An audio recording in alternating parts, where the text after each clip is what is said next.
ہماری تدبیر سے ہماری تقدیر لکھی جا رہی ہے، یعنی کہ جو کچھ بھی آج میں کر رہا ہوں، جو کچھ بھی آج آپ کر رہے ہیں، دو طرح کی تدبیر چل رہی ہے اس وقت۔ بولا جا رہا ہے اور سنا اور دیکھا جا رہا ہے، اور اس کے نتیجے میں ایک تقدیر پیدا ہو رہی ہے بولنے والے کی، اور ایک تقدیر پیدا ہو رہی ہے سننے والے کی اور دیکھنے والے کی۔ جان نہیں چھوٹے گی۔ جس نے جو بول دیا ہے اور جس نے جو سن لیا ہے اور دیکھ لیا ہے، وہ کبھی فنا نہیں ہوگا، پلٹ کے آئے گا۔ ایسا آج لگتا ہے کہ جیسے کچھ پلٹ کے آئے گا اور کچھ پلٹ کے نہیں آئے گا، ایسا نہیں ہوگا۔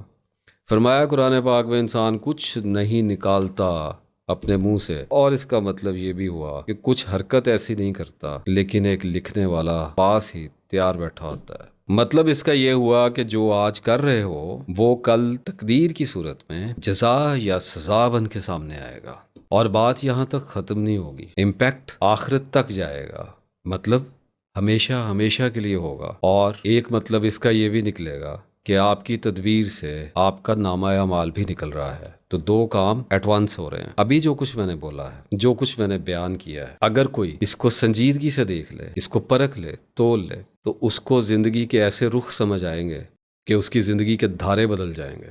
دیکھو، آج اگر ایک آدمی کسی بے گناہ کو قتل کر رہا ہے، کسی پر گولی چلا رہا ہے، تو مقتول تو آج مارا گیا، آپ کو کیا لگتا ہے قاتل بچ گیا ہے؟